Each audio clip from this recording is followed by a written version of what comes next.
Good morning, and thank you for taking the time to join us in person and online. I'd like to make some brief remarks about Secure Trust Bank ahead of David and his colleagues presenting to you. Firstly, who are we? We are not a challenger bank. We are a highly successful specialist lender with a banking license. As chairman, I was really proud of how much STB has achieved in recent years.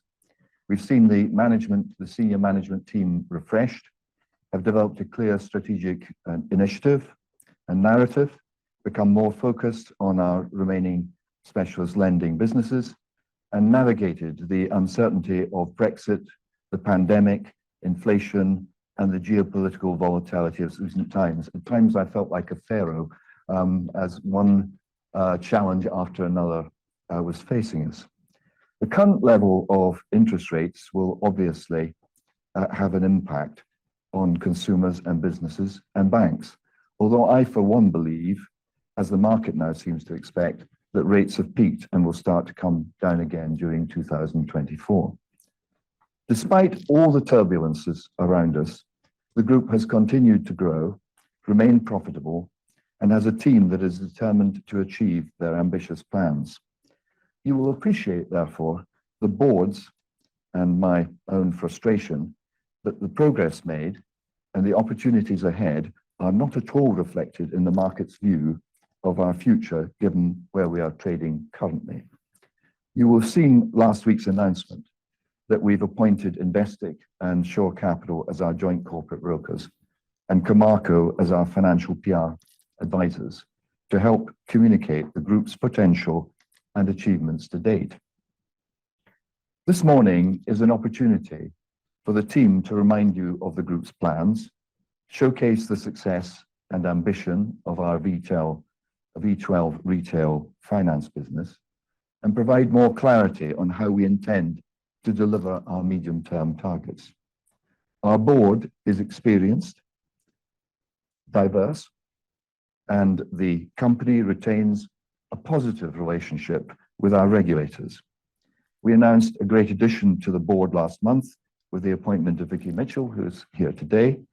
I became chairman in 2016 and will, as previously indicated, retire from the board at our AGM next May. The process to select my successor is being undertaken by our SID, Anne Beresford, and once the appointment is made, we will announce it to the market. Our dividend policy reflects the board's confidence in our significant growth prospects.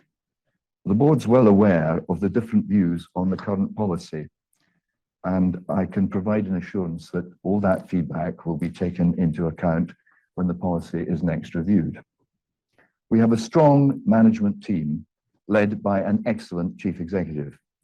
When I think of him, I'm reminded of Roosevelt's comment on leadership and diplomacy. Speak softly and carry a big stick. It is a pleasure to invite him to kick off this morning's event. David.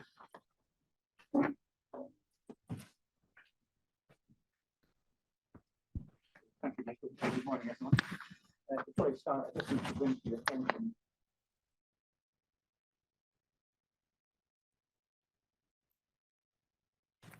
I just need to show the normal disclaimer notice, which is on screen now and also in your pack for those who are in the room. And can I also just ask that phones are on silent or switched off? So thank you for joining us this morning for what is our second capital markets presentation. At our first event in November 2021, we outlined to you our refreshed strategy, our new vision, and our new core purpose. The leaders of our specialist businesses also set out the many opportunities for growth in each of their markets. And as you know, and we'll come on to, they've been capturing that growth. We've focused today's event on two key topics: a deeper dive into our excellent V12 retail finance business, and also to set out a clearer pathway to the delivery of our medium-term financial targets, with particular focus on the 14 to 16% return on average equity that we set out 2 years ago. So let's just take a look at the running order for this morning's session. I'll make some introductory comments and provide an overview of the group. I know some of you are familiar with the group, but some less so. And then Nick Davies and Andrew Phillips, who respectively are the Chief Executive and Commercial Director for V12 Retail Finance, will provide a detailed spotlight on that business. They'll talk about their track record of success, their technology capability, and their future ambition. Rachel will then provide an update on the medium-term targets before I make some closing remarks and provide the opportunity for questions, both for those in the room and also those joining by webcast. We plan to finish the session, as you can see, probably somewhere between 12:30 and 12:45. And for those in the room, a buffet lunch will be provided outside, where you can get the chance to meet more members of the senior management team who are here today, or also just continue the conversation with those of us who have presented. So let me just make some comments on scene setting before we get into some slides. In our conversations with shareholders, potential holders, analysts, and advisors, everyone shares our frustration at the level of discount we're currently trading at. A significant discount to book value, as you know, and the share price at less than half the value it was at 18 months ago. It's deeply frustrating for all of us.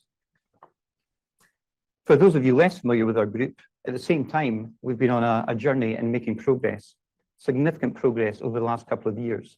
And I'm delighted how colleagues and the management team have worked together to support and help customers and also drive things forward. The group is more focused following our decision to exit a number of our businesses which were subscale and had no opportunity for growing in quite competitive markets. We are simpler, we've improved the quality of our lending, we've added £1 billion of net new lending the last 2.5 years, and have improved our cost-income ratio, and have significantly improved our profit pre-impairments. We have confidence in our ability to make continued progress and deliver on our optimizing for growth strategic priorities. The macroeconomic environment, of course, has been challenging. We've been impacted by market segment, I think, sentiment and valuation, rather than it reflecting what we've delivered over the last 2 years or the prospects for the future.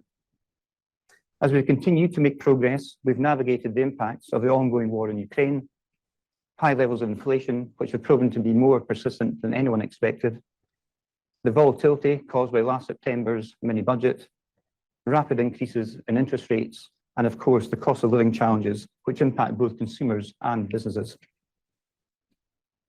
Of course, we can't control the external environment, but we can keep doing the right things, execute well, and communicate clearly to you the strengths of our businesses and the direction we're headed in. We can describe the capabilities that help us win and deliver market share growth.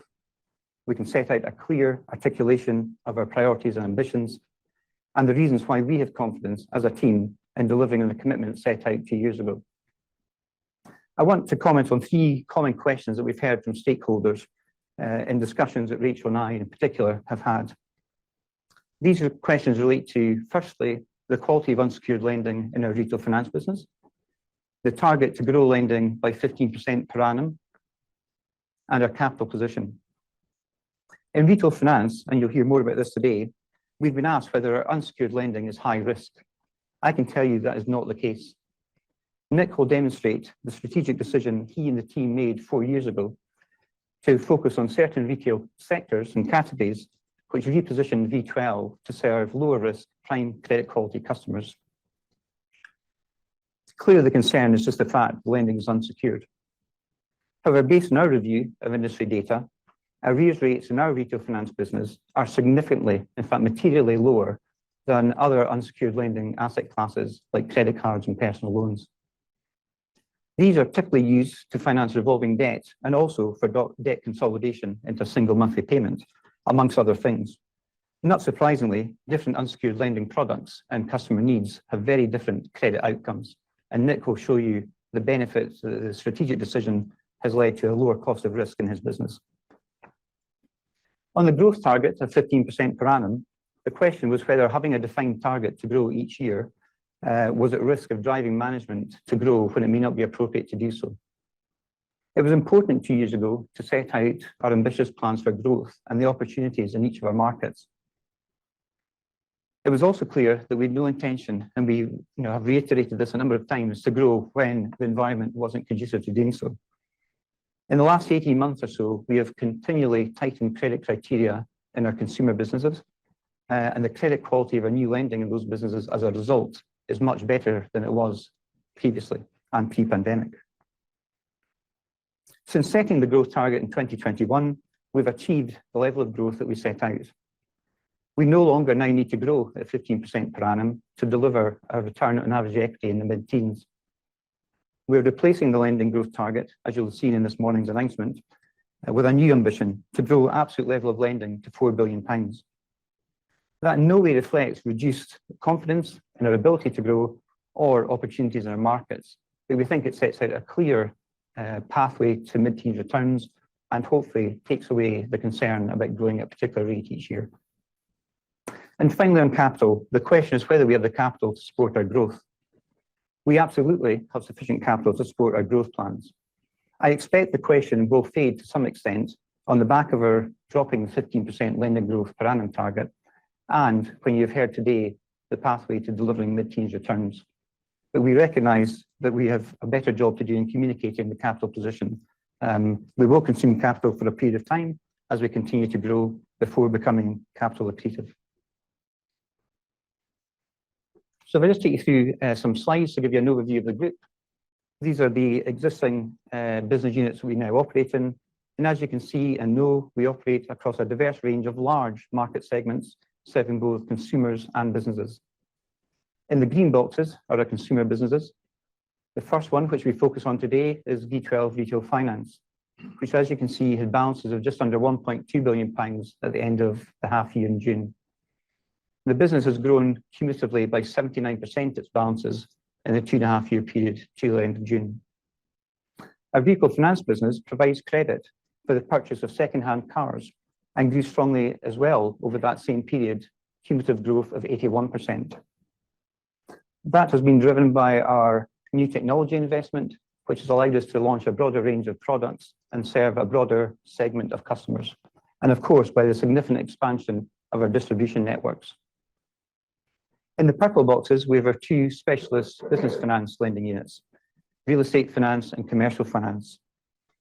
Both of these, again, have continued to grow, and the cumulative growth rates of 16% and 37% are shown on the slide. Total lending in business finance is just over £1.5 billion. Our real estate finance team supports professional landlords and property developers, and our specialist team has many years of property finance lending expertise. 82% of the lending in the property side is for residential investment financing and 6% for commercial investment. The remaining 12% of our lending is in development finance, the majority of which is on retail properties. However, only 3% of our lending in property is for commercial financing. All property lending is secured against UK assets, and at the end of the half year, the loan to value was 56% on the portfolio. Our commercial finance team provides working capital finance and support for strategic events. Typically, this is secured against receivables, and it's invoicing discounting facilities of typically up to 90%. Our specialist team has got a very strong track record in the asset-based lending market. And on the right-hand side of the slide, finally in orange, you can see our deposit capability and function. We only take deposits from consumers, and over 95% of their deposits were fully covered by the Financial Services Compensation Scheme limit, so the balance is below 85% at the half year. We have a full range of products available, from instant access, shorter term notice accounts, fixed term accounts, and also cash ISAs. And we've grown our deposit balances to support our lending growth by 33% in the last 2.5 years. As the growth rates we've just covered demonstrate, the team has built a track record for delivery and successfully capturing opportunities in each of their businesses. We've established positions in our specialist lending markets and have long-standing relationships with introducers as we continue to expand that and nurture those relationships. Our product innovation and expansion has been a common feature, be that loans for improving the energy efficiency of properties within real estate finance, shorter term fixed rate accounts within deposits, or actually our entry into the vehicle stock funding product, a continual progress of adding products and serving wider customer needs. Our ability to raise deposits and deliver significant lending growth gives us the platform to be confident and continue to move forward and achieve our ambitions. We have a clear plan to continue growing in each of these businesses, but only when it's appropriate to do so. We have grown lending by 45%, net £1 billion additional balances over the course of the last 2.5 years. And as I say, that has been delivered despite the fact we've been tightening our credit criteria in quite an uncertain environment. And we've also proven our ability and agility to react to those changing market conditions, and we will continue to do so, conscious that we are seeing both business and consumers impacted by some of the current challenges, and it's appropriate, therefore, that we cautiously grow going forward.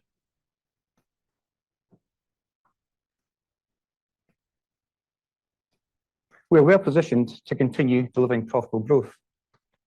We typically have low market shares in quite large markets, although in the near term, there is no doubt that the higher rate environment will have the effect of reducing demand for credit and dampening consumer spending. We're not immune to the impacts of that. You'll have seen in this morning's Q3 trading statement that our lending balances grew by 1.3% in the third quarter, and they've risen by 14.2% over the 12 months. We have sufficient capital to support our growth ambitions, and we are clear on the level of loan book scale that is required to deliver mid-teens returns. Rachel will cover that shortly. At that point, as I say, the group becomes capital accretive, and we have different options and decisions to make. We remain committed to our aspirational longer-term vision to be the most trusted specialist lender in the UK. Our core purpose, to help more consumers and businesses to fulfill their ambitions, is a common focus in each of our business units. So they're very diverse, but they've got a very common purpose. And as you know, we articulated at the half-year stage our strategic optimizing for growth priorities, which are to simplify, enhance the customer experience, and leverage our networks. And we've started making good progress and continuing the progress of the last couple of years against each of those. Some examples are shown for each of these on the slide. In the last 2 years, we've taken a number of actions to simplify the group, automate processes, and simplify our operating model. We've also exited 4 subscale businesses and become more focused. We've reduced the office space we occupy, with our staff occupy, by just over 50%. And we also have plans to reduce some of the more expensive space that we have in London. And Project Fusion, our cost optimization program, we have increased in the announcement this morning the savings that we delivered from that program by the end of 2024 to £5 million. We also continue to focus on the customer experience. Again, some examples are on the slide. That includes product expansion and vehicle finance to serve the larger and lower risk prime segment of the market, in addition to our heritage in near prime lending for vehicles. We've introduced electronic documents in real estate finance to remove paper and speed up processes for customers. And we recently launched our first savings mobile banking app, allowing customers to self-serve, access information on their account and transfer money, therefore self-serving and reducing the number of calls that come into our call centre.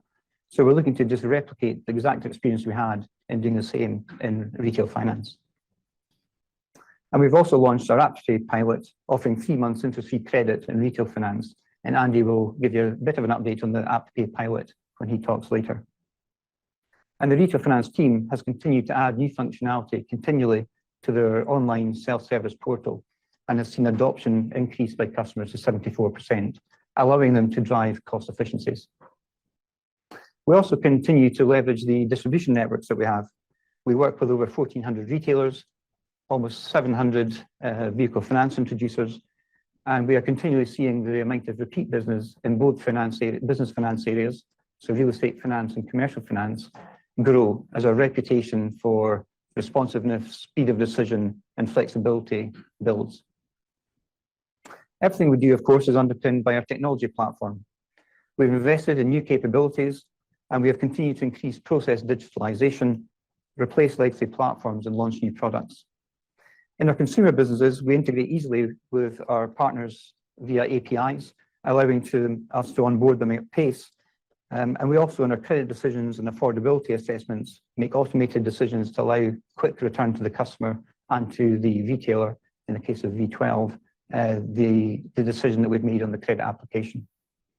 And as has been demonstrated the last few years, the platform is scalable 45% growth in lending, a third growth in deposits, and has future capacity to support the growth ambitions we have. You'll hear shortly about the importance of technology in the V12 business that's helped them meet the evolving needs of and expectations of retailers, but also end customers, allowing them to keep winning market share. So good progress across all of these new strategic priorities we outlined in August. From the presentations and a lot of information you're about to hear, there are really just two key messages we want you to take away. The first is that V12 Retail Finance is an emerging powerhouse and is well positioned to continue winning business and grow its market share.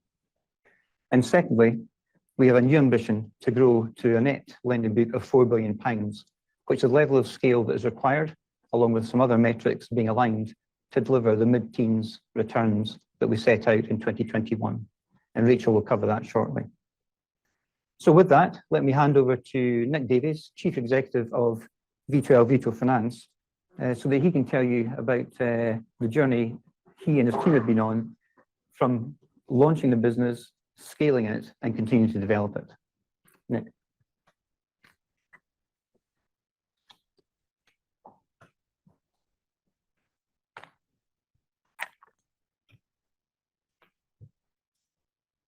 Thank you, David, and good morning, everyone. I'm Nick Davis, and I lead Secure Trust Bank's retail finance business, traded under the V12 Retail Finance brand, which is a business that I originally founded. This morning, myself and Andy Phillips, V12's Commercial Director, will provide you with an insight into the retail finance market and explain how our business has grown into a major player in recent years, thanks to our strong record of profitable growth. V12 has more than 20 years' experience of trading in our specialist market, and today we will look to provide you with a deeper understanding of how V12's focus on interest-free lending has allowed us to produce a high-quality, low-risk loan book, which compares favourably to other unsecured loan products, such as credit cards and personal loans. You can see on the first slide that retail finance has grown from being 30% of the group's lending at the end of 2020 to being 37% of the group's lending in the first half of this year.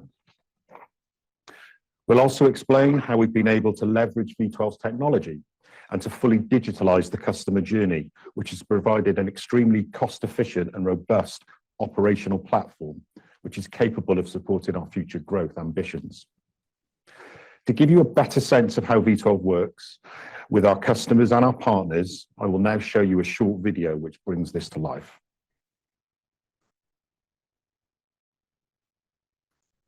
Welcome to V12. We're here to help you with all of your finance needs. Our intelligent application form fast-tracks customers we recognise, and our in-house underwriting team means we can provide fast credit decisions 24 hours a day. In the age of subscriptions, we know customers are more comfortable budgeting monthly and spreading the cost to make things they want more affordable. Offering your customers finance will help maximise your sales and help you reach new customers. Don't just take our word for it, our customers love it too. We know how to make finance as easy as possible for you to process and as easy as possible for your customers to understand. Our streamlined application form is completely paperless, putting you and your customer in control. It can be accessed from any device at any time of the day. If we recognise your customer, we'll ask them to check if their details have changed, or if they're new to us, we'll ask them for a few bits of information. We'll send all of the important documents to the customer securely and have experts on hand if they have any questions. Our straightforward integration is designed to integrate and operate in any bespoke configuration. Intelligent retail finance, powered by V12. I'll come on to a more detailed explanation of how V12 delivers these services in later slides. However, a key point to stress is that the technology supporting it is proprietary. Originally built by V12's in-house developers more than 20 years ago, we have constantly evolved it in the period since, ensuring that it remains agile and the envy of our competitors. Our technology is one of our core strengths and has been key to ensuring that our proposition meets the ever-changing demands of both customers and retailers, which has been the central pillar of our growth story in recent years. Over the past 20 years of trading, we have earned a reputation as an innovative and reliable specialist lender, which gives us the credibility required to work with some of the biggest names in the UK retail market. Retail finance for V12 simply means providing credit for customers at the point of sale to allow them to make purchases from retailers working with V12. Our operating model sees V12 integrate its software via API links into our retail partners, who then use this link to introduce customers wishing to purchase goods from their stores and websites in a seamless and highly efficient way. Once we have undertaken our affordability and credit checks, we are able to provide a credit application decision within minutes, and V12 pays the loan proceeds directly to the retailer, less our charge, allowing the customer to receive their goods. The customer then makes the repayments for their loan directly back to V12 via monthly repayments. This creates a win-win-win scenario, with retailers able to make more sales, customers able to bring forward purchases with affordable fixed monthly repayments, and allowing V12 to build a loan book, providing attractive returns. The retail lending market is predominantly promotional credit, such as interest-free lending, which is a highly desirable product to the consumer due to the fact that it has no hidden charges, and which has also been proven to generate significant incremental sales for the retailers. Whilst V12 has the ability to provide retailers with a full range of products, we've always primarily focused on the provision of interest-free loans. These have traditionally had loan terms ranging from 6 to 60-month repayment terms. However, our newly launched AptoPay product extends the range even further as it introduces a 3-month option. The charge we make to the retailer increases as the loan term increases, so commercial necessity dictates that the longer-term interest-free options are only typically available on larger purchases. Over many years, and after completing comprehensive counterparty checks, V12 has built a distribution network of more than 1,400 retailers. We work with the majority of these on an exclusive commercial basis, and all of these retailers offer interest-free loans to their customers. As can be seen from the slide, interest-free lending made up 90% of V12's volumes during the first half of 2023, with the remaining 10% being interest-bearing loans. Interest-bearing options are offered by retailers in the small minority of sales where the charge we levy for interest-free is not commercially viable for them to offer due to lower margins on certain products that they sell. The mechanics of an interest-free loan are very simple for a customer to understand, with fixed monthly repayments starting 1 month after receipt of goods in the amount of the loan value divided by the loan term, which in this example is 12 months. The commercial relationship between V12 and the retailer means that a charge, known as a subsidy, is made by V12 to the retailer for each loan processed. The charge is deducted from the loan proceeds before they are paid across to the retailer in settlement of the customer purchase. We will provide further detail on the commercial pricing process later in the presentation.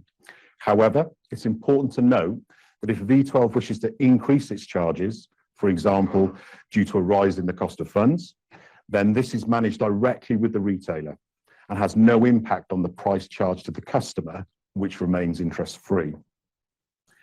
The unique features of an interest-free loan means that it is attractive to customers who don't necessarily need credit to complete the purchase, but who view interest-free as a deal, allowing them to spread the cost of the purchase with no additional charges. V12 are highly experienced in this type of specialist interest-free lending. Credit losses for interest-free loans are materially lower than other types of interest-bearing consumer credit products due to the fact its ability to attract higher credit quality customers who don't need the credit and who could otherwise potentially pay in cash. Also, those who are less confident in being accepted for interest-free credit don't tend to apply.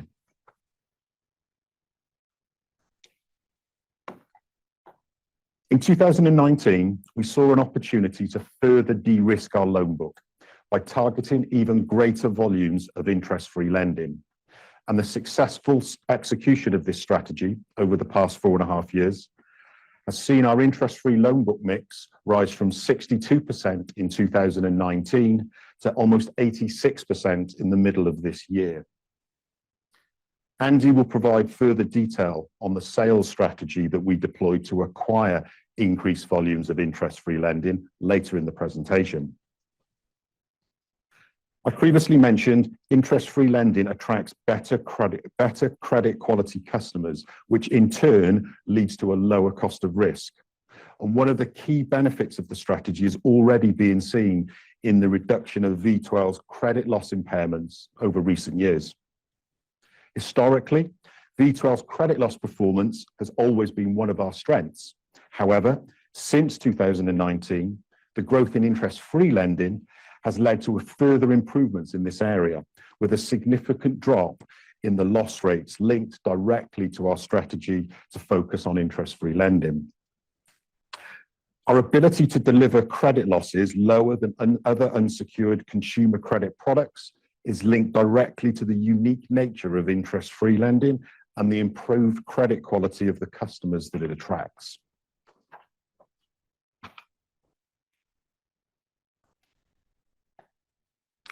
Our technology platform is at the very center of the business, with the original software developed in-house more than 20 years ago to process some of the first retail credit transactions on the web during the very early days of internet retailing.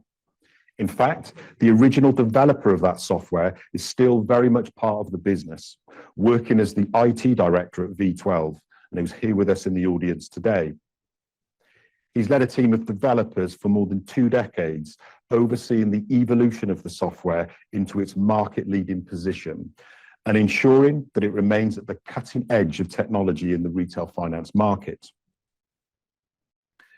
The ability to quickly deploy the flexible solutions needed to meet our ever-changing retailer and customer demands has been one of the key reasons behind V12's ability to grow its market share, as our competitors struggle to match our capabilities in this area.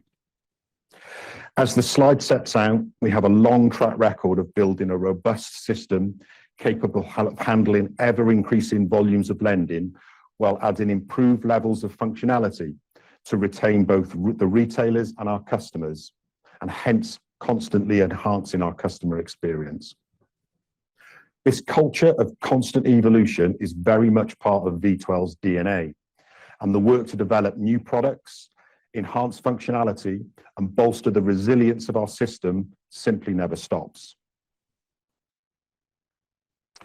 Our success in being able to quickly and seamlessly integrate with our software with the huge range of different retailer IT systems covering all of the retail sales channels is the single most important requirement needed to secure new business contracts with prospective retail partners.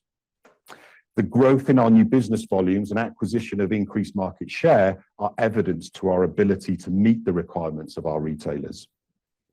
However, the software is also customer-facing, as you have already seen earlier in the presentation with the video. Credit applications are processed and decisioned in real time, with automated credit and affordability checks, ensuring that customers access products appropriate to their needs, with the system being available online 24/7, 365 days a year. 90% of applications are decisioned and processed within a matter of seconds, whilst the remaining 10% are quickly assessed by our credit underwriting teams. In 2017, we launched the customer self-service portal, allowing our customers to manage their accounts with us online and this feature has been extremely popular with our more than 1 million customers. Today, we see self-service transactions account for 74% of all customer account activity, meaning the highly digitalized end-to-end customer journey has provided customers with an outstanding experience when dealing with V12. But this has also allowed the business to enjoy significant cost efficiencies. Perhaps the clearest example of this has been V12's ability to maintain its high levels of service to both retailers and customers since 2020, despite a more than 79% growth in our loan book. All of this, but with no increase in our overall staff headcount. I've spoken this morning of V12's growth in recent years, and to provide more detail on that, it's very appropriate for me to introduce Andy Phillips, who's been with the business for more than 8 years, and as our commercial director, has been the architect of that growth. Andy.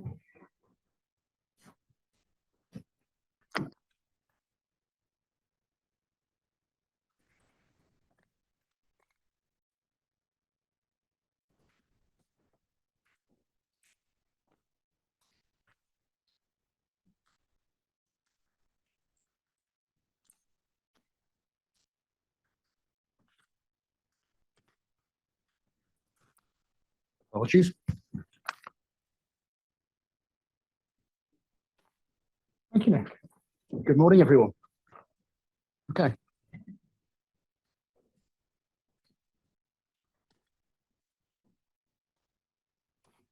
Again, thank you, Nick. Good morning, everyone. Slight technical hitch on the microphones.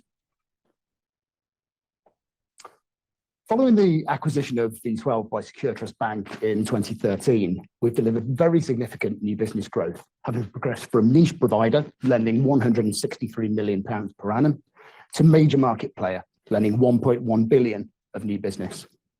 As you can see, other than a slight blip for COVID in 2020, our growth has been consistently strong, with our new business volumes growing by 55% between 2019 and 2022.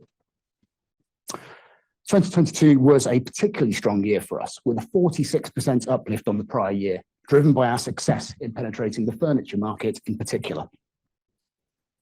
This year's new business performance so far is also strong, and at the halfway stage, we're 15% up on the same period last year. I'll talk more about the reasons for this success in the following slides.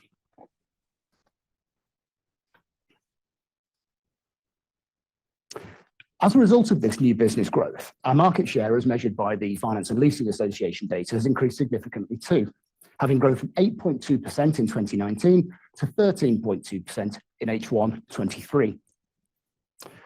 The fall in market share in the COVID year of 2020 was as a result of us taking a prudent approach and tightening our credit risk appetite during a period of significant uncertainty.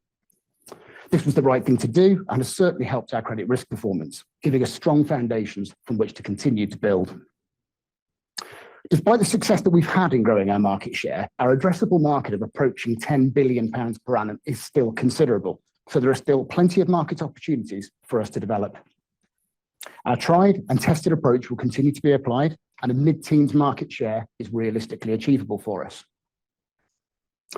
So why have we been so successful, and why are we confident in this trend continuing?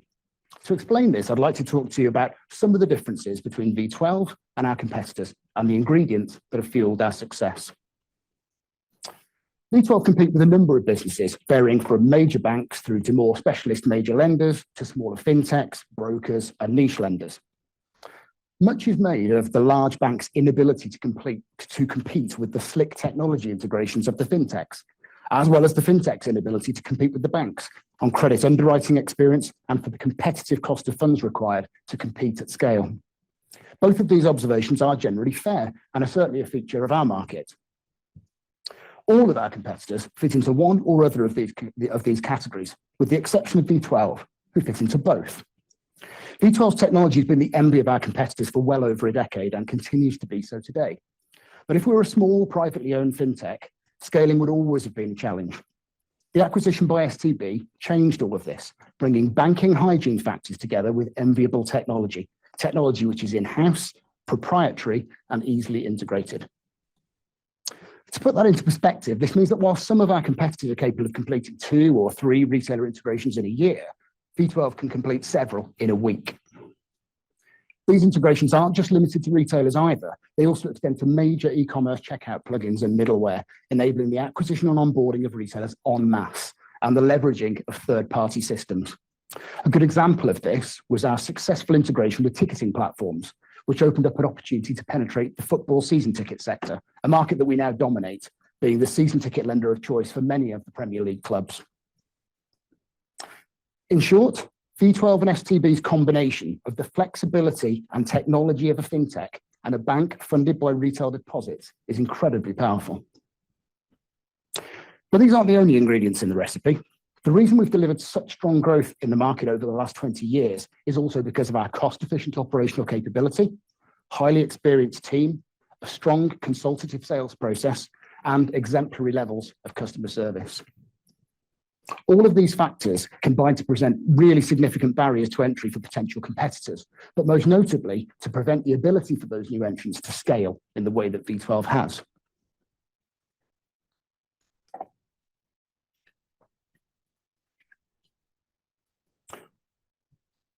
V12 has a clearly defined process for passing on increases in cost of funds to retailers.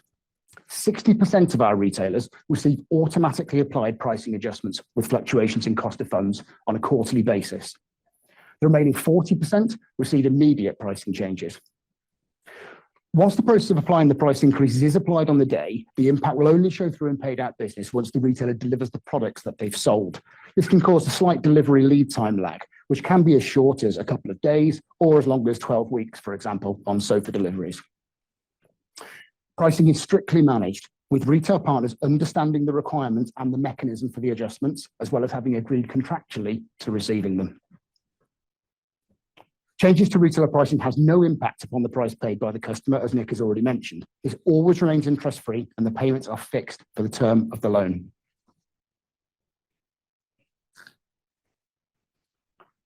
This slide gives you a snapshot of the market sectors in which we operate.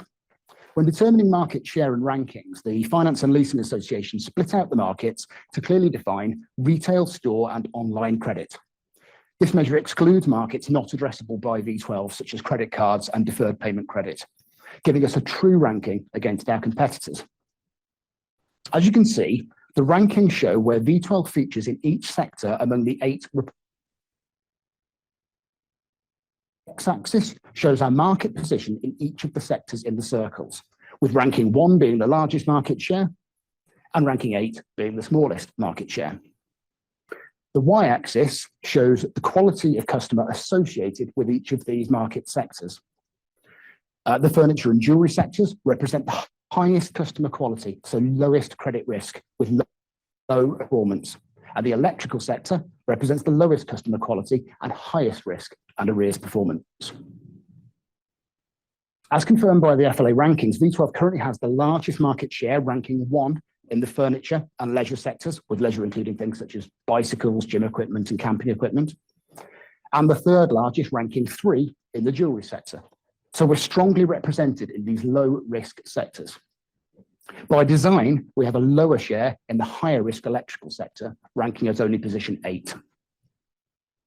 In fact, the business we write in the electrical sector has reduced from 19% of our volume to just over 0.3% over the last 5 years, whilst the business we write in the furniture sector has grown from 20% to 47% of our overall volume. As Nick's already mentioned, with our focus having shifted towards lower risk sectors, the degree to which interest-free credit is a feature of our loan book has increased notably too, from 57% in 2018 to 83% in 2022. This has had a corresponding impact on the cost of risk, which has fallen materially over the period. This shows that our pivot towards lower risk sectors offering a greater proportion of interest-free lending products has been successful, yielding a high quality customer and significantly reducing our arrears exposure. This will serve us well in the current economic climate and provides a strong foundation from which to build in the coming years. As I mentioned previously, with an addressable market approaching £10 billion per annum, there are still very significant opportunities for growth available in both our current markets and new sectors, such as home improvements.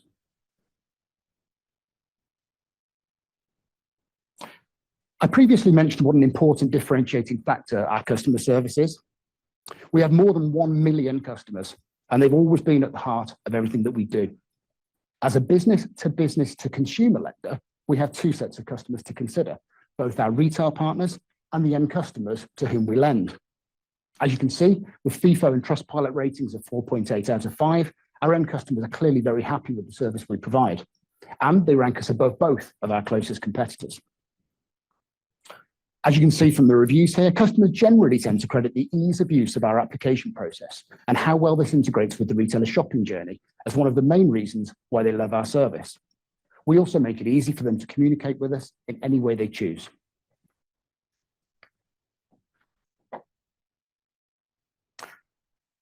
So what about our business customers? This slide shows you a few of our retail partners, all of whom are names I'm sure you're used to seeing in the high streets, retail parks and stadiums of the UK. Many of these partnerships have been in place for multiple years now, including those who've occasionally looked to see if the grass might be greener on the other side for a cheaper price elsewhere and have subsequently returned. They also quote the ease of use and integration of our application platform and how easy we are to work with, as well as the impact made by our highly experienced account managers, whose primary objective is to seek to deeply understand their business and play an integral part in driving their performance as well as our own. Indeed, it wasn't many years ago that retailers cared about only two things when it came to retail finance: price and customer accept rate. Whilst these factors remain high on the priority list, it was V12's focus on technology and customer journey which really changed the landscape. Now retailers care just as much about being able to serve all sales channels, from bricks and mortar to online, with the most efficient customer application process possible. Every stage of that process, from the product purchase to the selection of the finance product, right the way through to checkout, is a potential customer dropout point or a point of customer dissatisfaction. In particular, the checkout, be it online or in store, is for the retailer sacrosanct. V12 always promoted a champion challenge approach, asking retailers to sample our technology and integrations to compare them with their incumbent. It quickly becomes clear to retailers that conversion through the purchase funnel is notably superior with V12 because of the ease of use of the system and its seamless integration into their shopping journey. Strong conversion rates, the number of customers successfully completing the purchase journey, and customer experience soon became a priority and are now a major factor for retail partners. Their high levels of satisfaction with V12 are still driven by the fact that we lead the way in this area.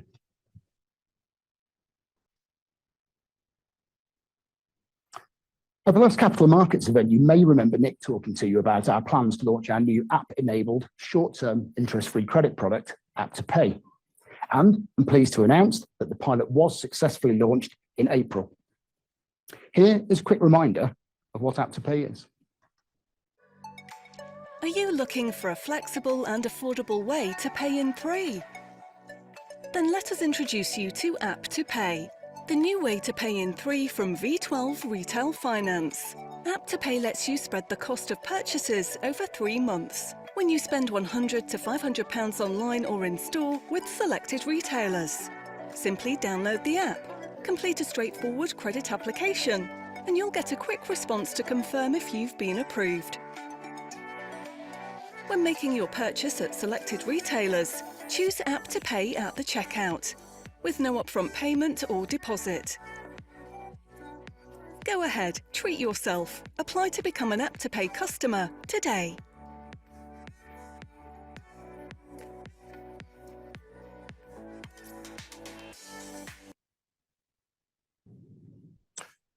"27 partner retailers have now gone live across store channels, and due to the ease of that in-store integration, these existing V12 partners received the facility overnight as it became a new available product type in their existing V12 application portal. Further web launches have now taken place, along with the completion of a number of integrations with checkout plugins. The product has been well received by both retailers and customers, and the pilot phase has presented us with a great opportunity to learn and shape our proposition throughout 2024. We're really pleased to have achieved such a successful launch and excited about how the product can develop for our customers.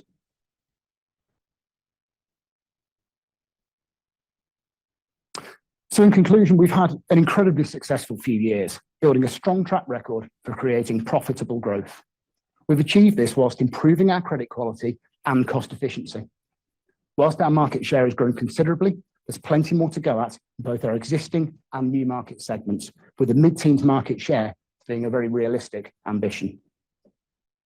Thank you for listening. I'll now hand you over to Secure Trust Bank's Chief Financial Officer, Rachel Lawrence.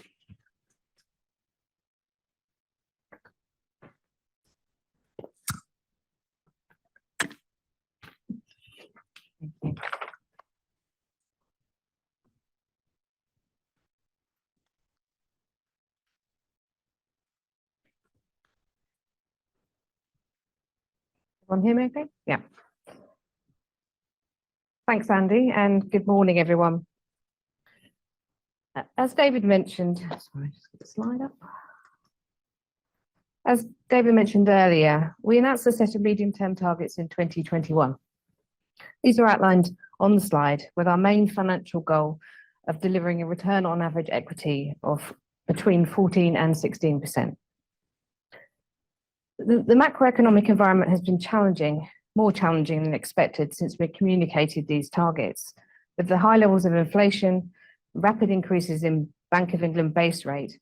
But despite this, we have made good progress in delivering on these targets over the last 2 years. Having achieved our target of delivering loan book growth, we will now replace that particular target.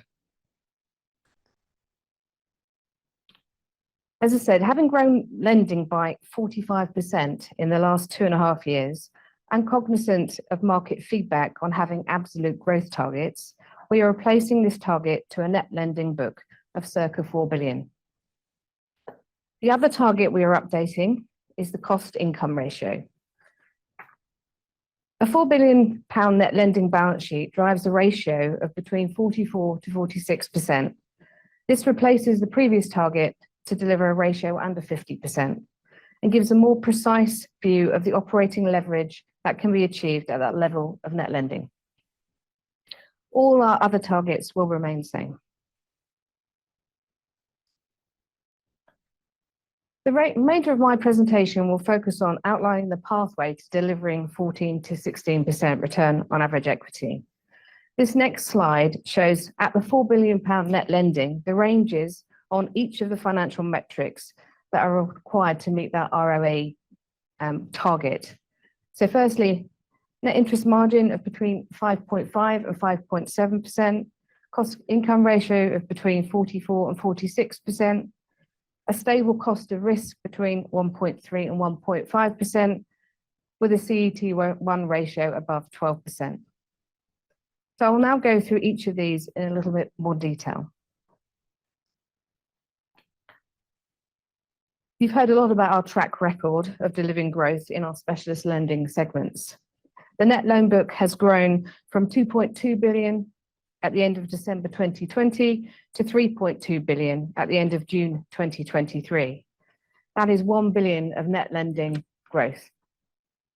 The vast majority of this growth is in our consumer divisions, where we've seen 80% of it, and this has been delivered by gaining market share from 7.5% to 13.2% in retail, and from 0.4% to 1.3% in vehicle finance. The broader product range and expanded distribution in vehicle finance provides us with significant opportunity to increase our market share and deliver that at an improved credit quality.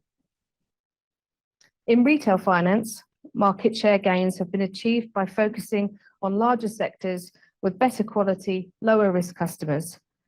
And with the withdrawal of a significant competitor from the market, there is potential for further gains. Our business finance divisions continue to grow, but at a lower rate in comparison to our consumer divisions. We still have low market shares in all of our markets and have significant opportunity to continue to grow. It's worthwhile to note, to achieve a net lending balance sheet of 4 billion, a much lower level of growth is required than what we've achieved in the last 30 months. Moving on to net interest margin. The rapid increase in base rate and the raising of 90 million of Tier 2 has impacted on our interest margin in the last 12 months. We had previously indicated that the Tier 2 reduced NIM by 20 basis points. but importantly provides a capital for growth. And I'll give you some further insight on that later on. The rapid increase in base rate has put pressure on margins in the short term, as it takes time to pass through those rate rises to our consumer divisions, retail in particular, with the lead times for delivery on furniture orders, as the team have discussed earlier. We raise our retail funding by being competitive in the rate tables, which has naturally pushed up our cost of funds. It does appear that those rate increases may have now peaked, and as rates flatten and potentially come down, that pressure will diminish and there is potential for some margin expansion. The other lever we have is the mix of our lending. This slide that I'm showing now illustrates our different NIM profiles across consumer and business, which provides us with mixed optionality. Based on our half-year 2023 NIMs in consumer and business finance, shown on the left-hand donut, the group NIM was 5.4%. The other donuts show the impact of a 1 percentage point mix shift towards consumer lending, and then to a 55-45% mix on consumer and business, which would increase our NIM by 30 basis points. The current strategy is to continue to increase our mix of consumer as a percentage of our overall net lending. I should point out that on each of these scenarios, the group NIM in the centre includes the benefit of treasury balances.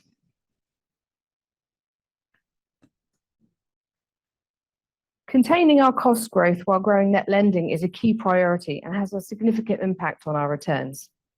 We have demonstrated our ability to achieve this with a 10% reduction in our cost-income ratio in the full year 2022.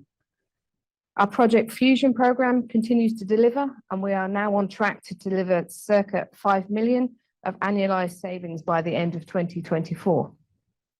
The main areas of cost optimisation coming from property, supplier, renegotiation of contracts, and digitisation. However, high inflation will moderate our ability to deliver that same level of reductions in 2023. But we are confident in continuing to reduce this ratio to the mid-40s, with increased lending balances providing operational leverage.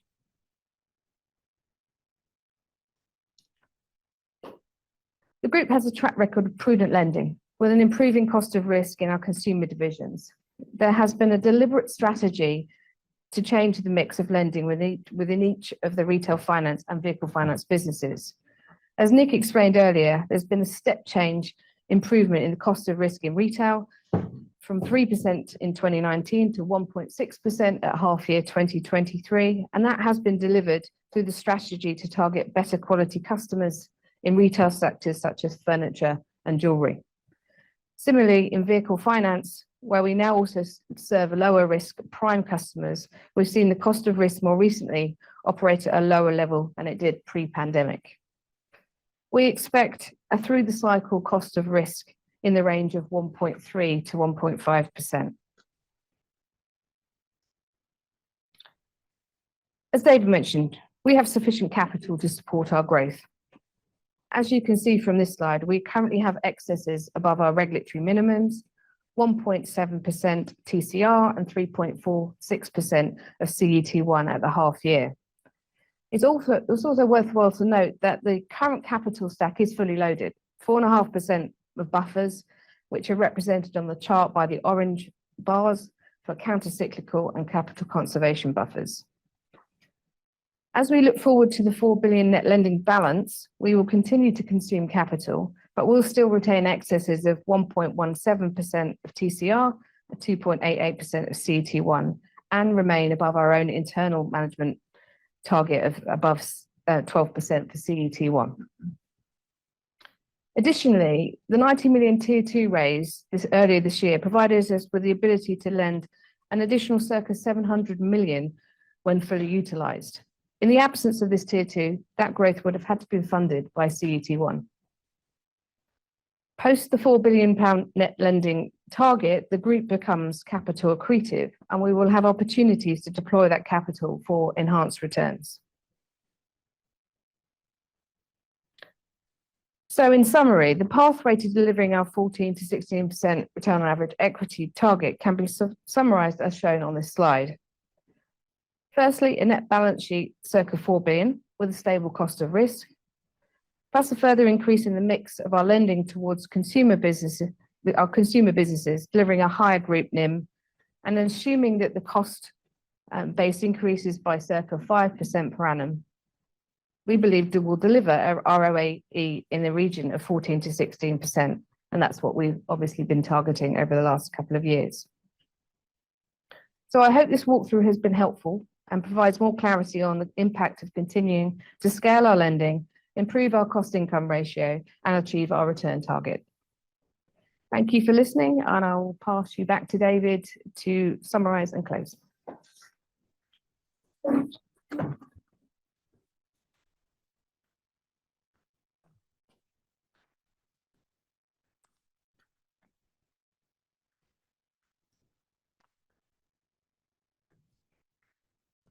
Okay, thank you. Thanks, Rachel, and also thanks to Nick and Andy for their quite comprehensive presentation on retail finance. I just want to make a few comments ahead of opening up for questions, and I'm sure, given the details being shared today, there will be quite a number. Listen, we have a clear focus, as you've heard, on our specialist lending businesses, where we've proven we can win and take market share. You've heard it repeated a number of times, but net lending book growth of £1 billion, representing 45% growth over the last 30 months or 2.5 years. Although more focused, we remain well diversified. Our business model has proven to be resilient through quite challenging times, and of course remains a strength of the group that we are so resilient and can deal with those changes, challenges, and adapt our plans as required. We have been, as you've heard, improving the quality of our lending, particularly in consumer finance. And you've seen the benefit of that both in Rachel's chart and in the one that Nick showed earlier for the retail finance business. Our optimising for growth strategic priorities are guiding us as we continue to simplify, enhance customer experiences, and extend and leverage our distribution networks.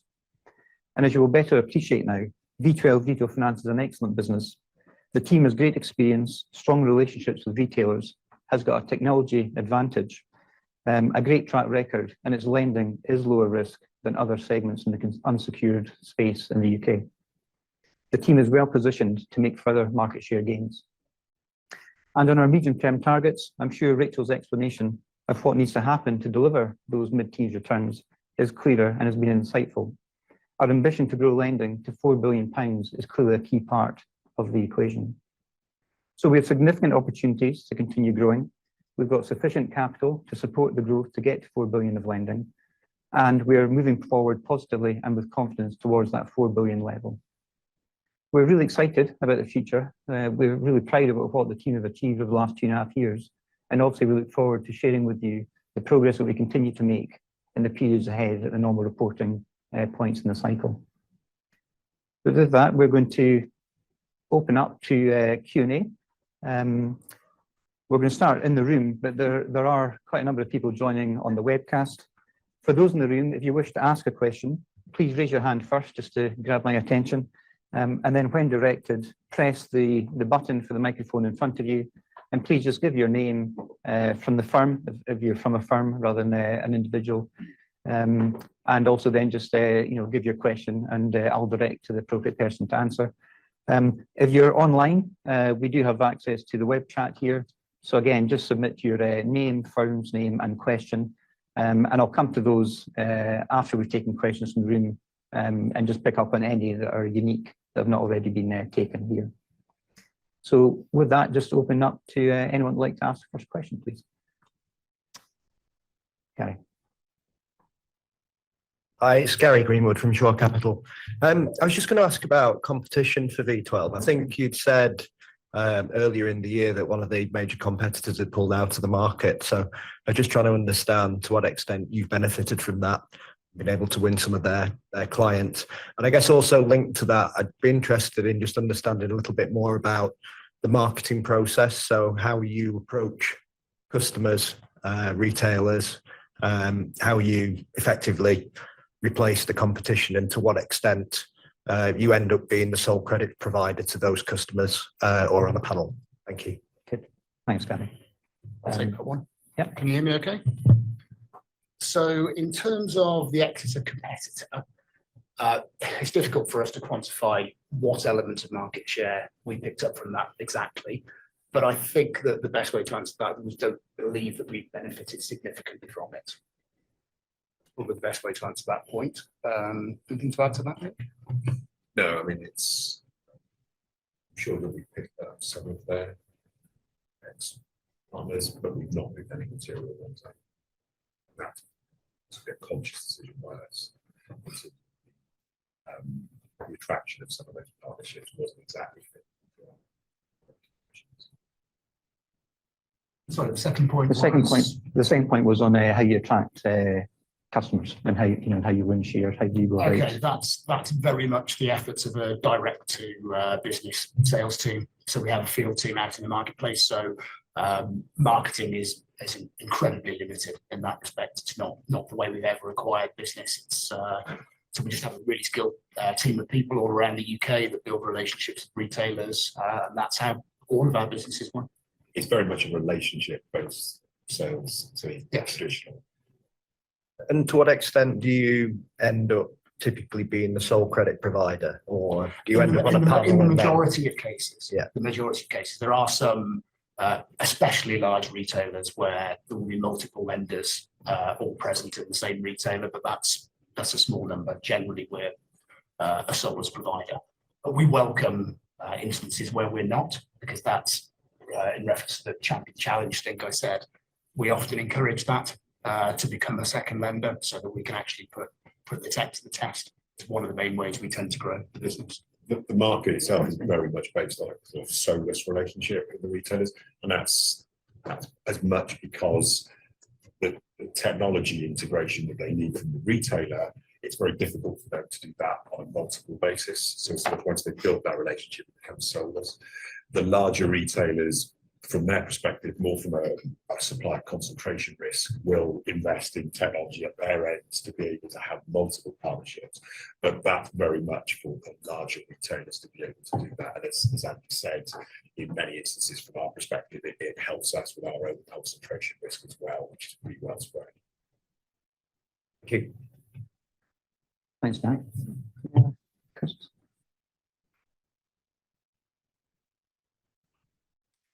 Jens Eon there from Investec. Thank you very much.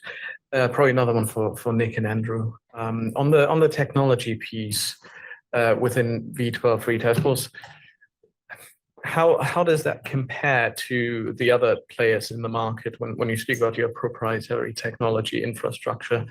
And also once you have retail customers integrated, how sticky does that relationship become, that they say, well, we're part of this, or we're plugged into this technology platform now? How easy is it for them to move? So comparing it to our main competitors, the barriers to entry into the market are quite high, and it's really as much to do with the market expertise that you need. You really need to understand how retailers think, what they really want. Technology won't get you there. It will get you into the room, but you really need to understand what they're looking for. And obviously, within the senior team, I've a lot of experience in being able to do that. The technology that we tend to see in our main competitors, we would be very confident in saying that it's market leading, and that what we do is perhaps significantly better than some, but marginally better than most. But it's the ability to integrate it. That's where we really have a point of difference. That's where retailers really look to us to be able to sort of plug and play quite quickly.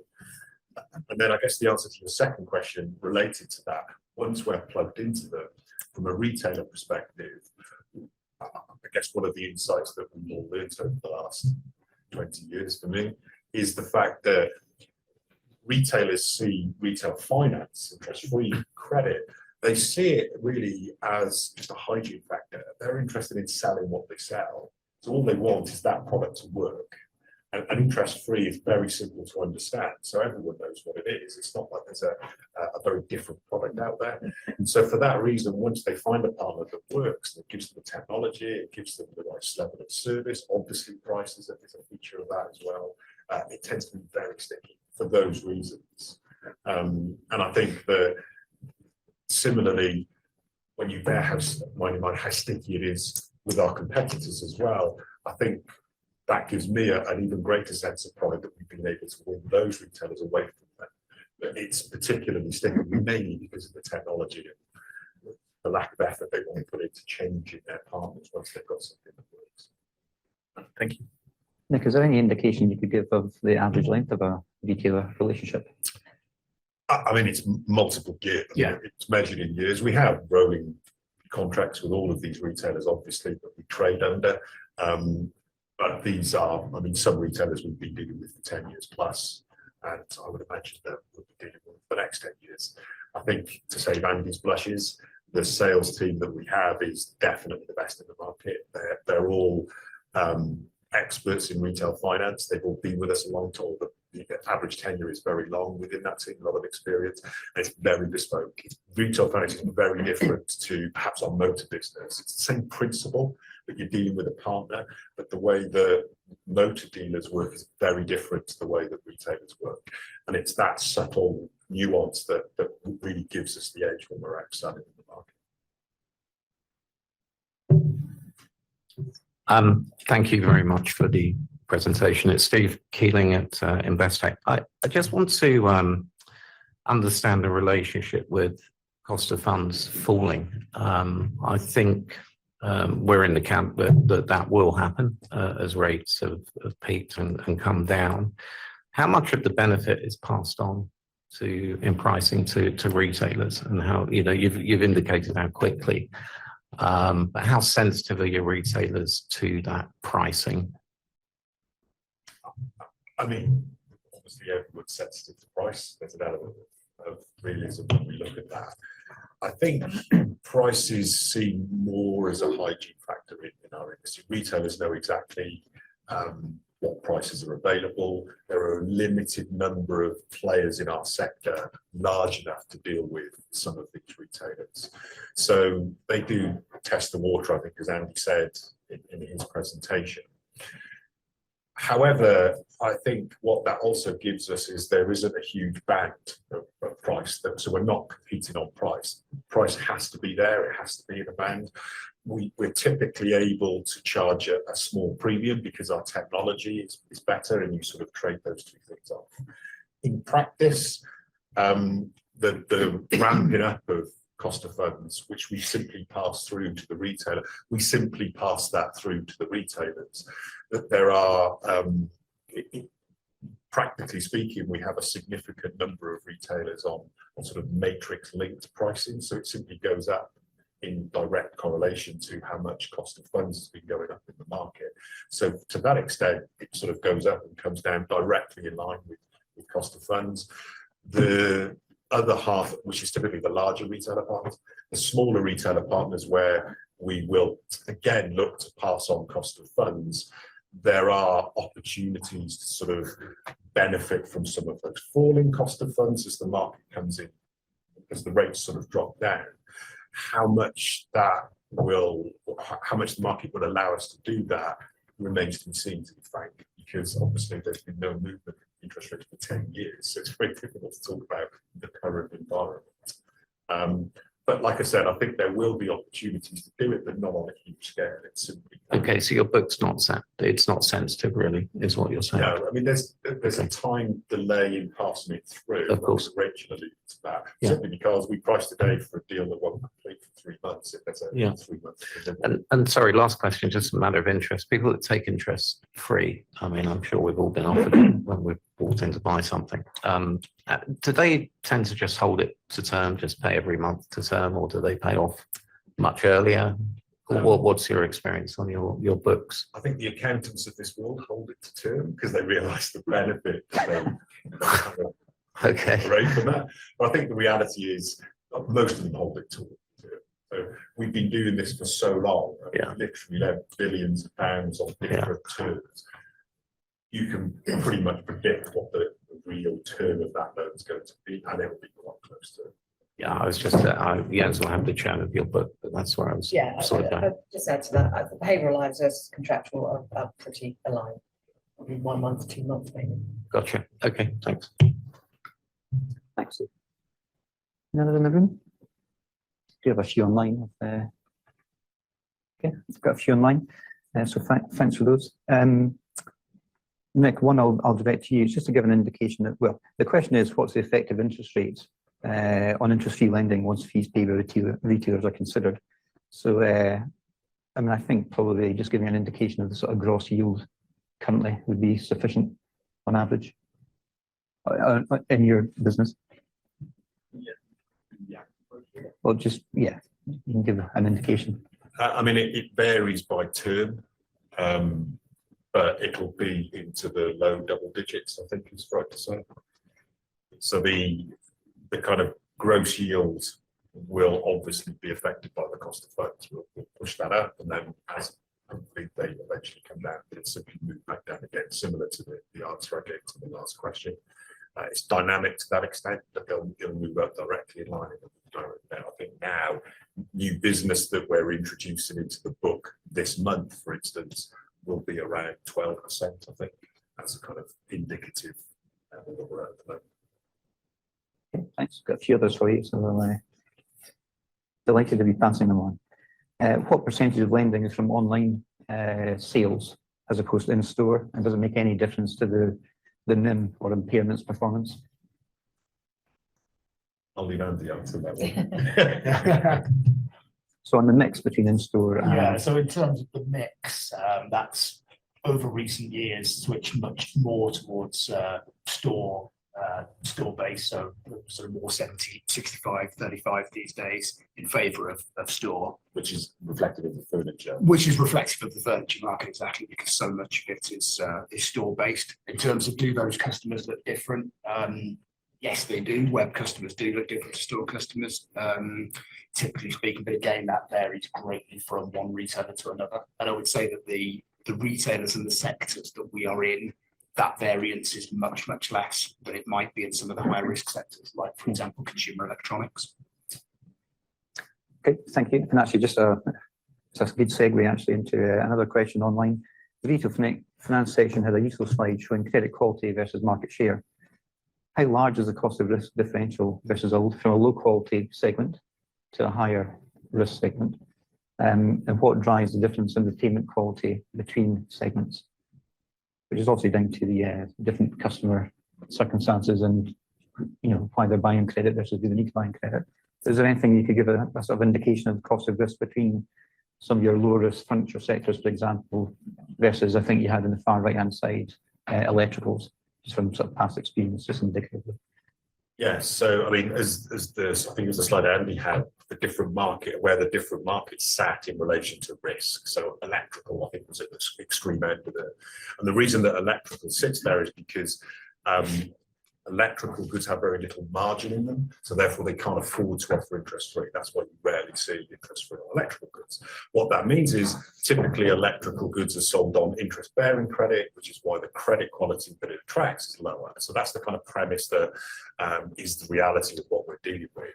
In terms of sort of comparable loss rates, the other thing you need to bear in mind, of course, is the longer the term, the higher the risk. It's a simple function of how long customers owe you money for. But generally speaking, if you look at interest-free lending through the cycle and across all different sectors, you will typically see loss rates. I mean, they can be low as 0.5%, but they'll be in the range of 1 to 2% as a general rule. I would say that's the typical interest-free lending. Whereas if you're looking purely at the interest-bearing segment of customers that you would attract, working perhaps in the electrical sector, priced for a reasonable APR. So we're talking about a sensible risk appetite, or a kind of a risk appetite that an operation like ourselves would look at. You're probably looking at loss rates in the region of 6 to 8%, I would say. So that's the sort of difference in terms of losses. Obviously, the yield on those products would be different to reflect the fact that there's a significant difference in the loss rates. Thank you. So there's a broader question beyond V12. Can you talk about your market share progress in the past few years and future targets for the business segments? I can pick that up. I mean, Rachel did mention the performance in vehicle finance, where market share has gone from 0.41% to 1.3% over the last few years or so. It's a very large market, particularly now that we've opened up to serve the prime segment as well as the near prime segment. So we always expect our market share to be lower, but clearly at that level, significant opportunity for growth. It's also much harder in the business finance areas, so in commercial finance and real estate finance, to answer the question of what is the market size, and therefore what's your share. So we don't tend to do that. It's just much easier when you've got clear published data on a regular basis with consumer businesses to share that with you. But clearly we've got just over £1 billion on 1.2 billion lending in real estate finance. There's over £1 trillion of property lending in the UK. So clearly plenty of opportunity, but we'll also be seeing a sub-segment of that total market. And yeah, we don't give out forward forecasts on business unit targets. This question, what is the timing when we can expect the 4 billion loan book to be delivered? Again, I can cover that off. I think what we've tried to do today, by having listened to the feedback about having a specific level of lending book growth every year, we've taken on board the feedback on that and we've replaced it with the 4 billion ambition. I think in the current economic environment, it would be appropriate not to be too definitive about when we'd be looking to deliver that 4 billion level. I mean, you can look at some of the analyst views that are available, and we wouldn't actually be too out of line with that view. But we don't want to be wedded to saying it's going to be this amount of that extra 800 million in the next 3 months, 6 months, 9, 12, etc. We just want to make sure we're doing the right things, underwriting appropriately when it's prudent to do so. And I think we have a track record from what you've heard today of delivering strong levels of growth and doing so prudently. So no specific timing given on that. On the 1,400 retail relationships, is there a view on what the size of the market is by number of retailers that you could serve? And second question, what's the concentration within, say, your top 10 retailer relationships? I think the answer to the first one is there's a lot of retailers. Yeah, I remember. But it's almost like the law of diminishing returns. So we deal with a wide range of retailers, ranging from the very small to the very large. The very larger retailers, we have, as we were saying earlier, typically a shared relationship in terms of other lenders sitting alongside us, which is attractive to us because we don't want that concentration risk. I would say that there's probably, if we have 1,400 relationships, I could see us growing the business to acquire 2,000, 2,500 relationships, but you would just be dealing with a lot more smaller retailers. One of the ways that you can achieve that without creating a huge amount of operational cost to link and manage those relationships, because obviously we do monitor them and work with them quite closely to make sure they're appropriate partners for us, is to work through aggregator sites and brokers and whatever else, which we typically don't do at the moment. So it's something that we have looked at in the past, but I think we'll probably look at that again in the future. In terms of concentration risk, what's our largest today? Largest client concentration risk, about 14% of what we do. So we're pretty well spread. We very consciously didn't want to build the business when we started the growth phase some years back off the back of a single, very small number of relationships. So we have a very broad spread of it. Even the 14% concentration in our largest partner today, that's only actually broken through 10% recently as we've kind of got into a very big growth phase. But we're very well spread across a number of different sectors. And I think that's sort of sets us in a good place going forward for the next kind of phase of growth that we're hoping to achieve. Okay, thanks. And just one final one on V12 online. Could you comment on your product and how it compares to the likes of new entrants like Klarna? I mean, I'm assuming it's a question really about app to pay. Andy, you'd like to pick it up? So in terms of how it compares, it's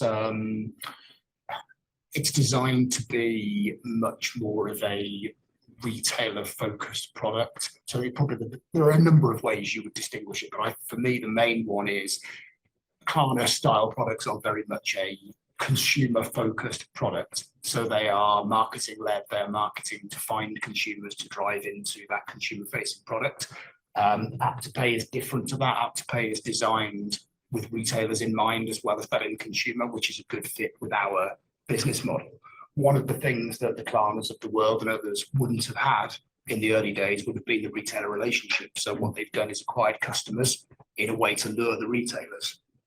Obvious thing for us was to do it the other way around because we already had a significant estate of retailers. So it's been built with those retailers in mind, and that's the differentiator. So there's more reasons why a retailer would choose to promote it.